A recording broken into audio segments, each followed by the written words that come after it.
سبحان الذي يسرى بعبده ليلا من المسجد الحرام إلى المسجد الأقصى الذي باركنا حوله لنريه من آياتنا إنه هو السميع البصير. یہ ہے وہ معجزہ جس کو قرآن نے بیان کیا. جس طرح دنیا آج انکار کرتی ہے کہ یہ ہو نہیں سکتا، عقلی دلیلیں لوگوں کو دیتے پھرتے ہیں اور لوگ بھی مان کے اپنے بلے باندھ لیتے ہیں، اسی طرح اس وقت بھی لوگوں نے کہا یہ کیسے ہو سکتا ہے. اللہ کریم نے فرمایا سبحان، لے کے جانے والا بے عیب ہے، پاک ہے. اسرا، رات کو سیر کرنا اس کو کہا جاتا ہے اسرا. رات کے وقت سیر کی جائے. واقعی میں رات کتنا طویل ہے. کہاں چلے؟ مسجد حرام کہاں ہے؟ کہاں ہے مسجد اقصی؟ مسجد اقصی سے پہلا آسمان، دوسرا آسمان، تیسرا آسمان، ساتواں آسمانوں سے اوپر گزر گئے، سدرۃ المنتہا سے آگے نکل گئے، حتیٰ کہ آگے جاتے جاتے عرش اولا تک بارگاہ رب العلا میں پہنچ گئے. اتنا لمبا سفر طے کرنے کے بعد جب امام الانبیاء واپس بیٹھے، اللہ کریم نے فرمایا لوگوں اتنا لمبا سفر میرا محبوب کر کے آیا، ٹائم کتنا لگا؟ فرمایا لیلن، رات کا سب سے تھوڑا حصہ. رات بھی پوری نہیں، آدھی رات بھی نہیں، رات کا چوتھا حصہ بھی نہیں، رات کا تیسرا حصہ بھی نہیں، قلیل ترین لمحہ گنوا دیا اللہ کریم نے. اس لمحے کے اندر محبوب گئے بھی ہیں، آئے بھی ہیں. دیر کتنی لگی؟ جس بستر سے نکل کے گئے، انسانی بدن کی گرمی ابھی تک بستر میں موجود ہے.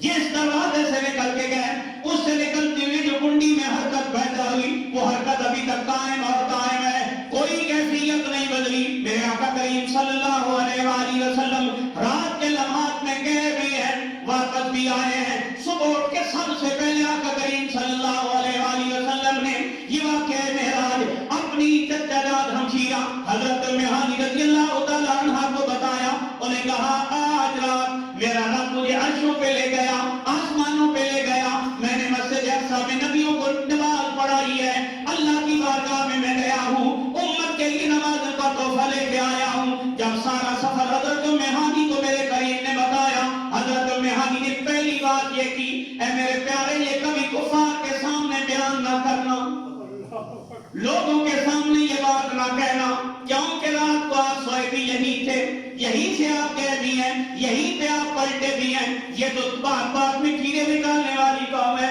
یہ پہلے ہی بڑے اعتراض کرتے ہیں. حضور والا اگر آپ بیان کریں گے یہ اعتراض کریں گے، دیکھو جی انہوں نے اپنے پاس سے کہانیاں پڑھ لی ہیں، یہ ایسی باتیں کر رہے ہیں جو عقل میں آنے والی نہیں ہے. میرے آقا کریم صلی اللہ علیہ وآلہ وسلم نے فرمایا مجھے حکم ہے میں لوگوں کے سامنے بیان کروں. میرے اللہ نے مجھے آرڈر دیا ہے دنیا کے سامنے بیان کیا جائے. فرمایا حق کو نہ ماننے والے اگر میدان میں آئیں، اس کا مطلب یہ نہیں ہوتا حق بیان کرنا ہی چھوڑ دیا جائے. ہمارا کام ہے اللہ کے حکم کے اوپر چل جانا، آگے مالک کا کام ہے اس کو کہاں تک پہنچاتا ہے. حضرت ام ہانی کہتی ہیں میں نے دوبارہ کہا، میں نے تیسری مرتبہ کہا، حتیٰ کہ حضور چل پڑے. جب آقا کریم صلی اللہ علیہ وآلہ وسلم چل پڑے، حضرت ام ہانی کہتے ہیں میں نے حضور کا دامن پکڑ لیا، میں نہیں جانے دوں گی. حضرت ام ہانی کہتی ہیں میں نے کہا میں نہیں جانے دوں گی. آپ کیسے جائیں گے؟ حضرت ام ہانی کہتے ہیں حضور نے دامن کو جھٹکا دیا، میرے ہاتھ سے دامن چھوٹ گیا. جو ہی حضور کا دامن میرے ہاتھ سے چھوٹا، حضور کے سینے سے ایک نور نکلا جو سیدھا آسمان کی طرف چلا گیا.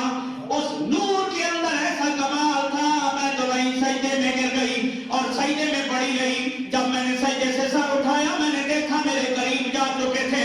میں نے اپنی لونڈی کو کہا جاؤ جا کے دیکھو تو صحیح حضور کیا کہتے ہیں، کفار مکہ کا ریئیکشن کیا آتا ہے. لونڈی گئی، اس نے جا کے دیکھا حضور لوگوں کے سامنے بیان کر رہے ہیں اور لوگوں آج رات میرا رب مجھے اپنی بارگاہ میں لے گیا.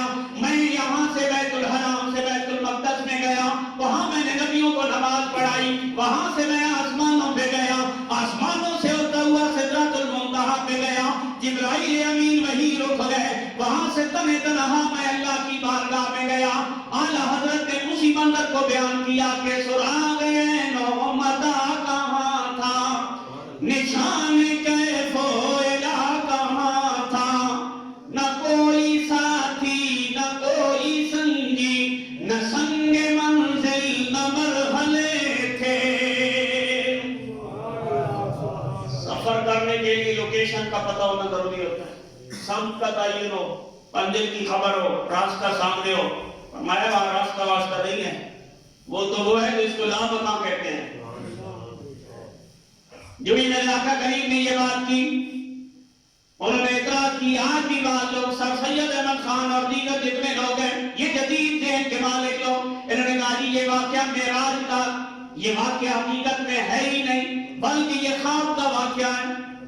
کس کا واقعہ ہے؟ خواب کا۔ حضرت امام عبد الباقی رحمۃ اللہ تعالیٰ عنہ فرماتے ہیں، انہوں نے فرمایا خواب کے بھی واقعات ہیں، لیکن یہ جو قرآن نے بیان کیا ہے یہ واقعہ ہے سبحان الذی اسریٰ بعبدہ، اپنے بندہ خاص کو لے کے گیا۔ اور بندے پہ لفظ تب بولا جاتا ہے جب جسم اور روح کے ساتھ ہو۔ علماء نے فرمایا بندہ لفظ بندے کی پر تب بولا جاتا ہے جب جسم اور روح کے ساتھ ہو۔ آپ کی اتنے سیانے تو ہیں نا، جب روح نکل جاتی ہے تو کہتے ہیں میت ہے۔ تو یہ لفظ تب بولا جاتا ہے کہ جب جسم اور روح ساتھ ہوں۔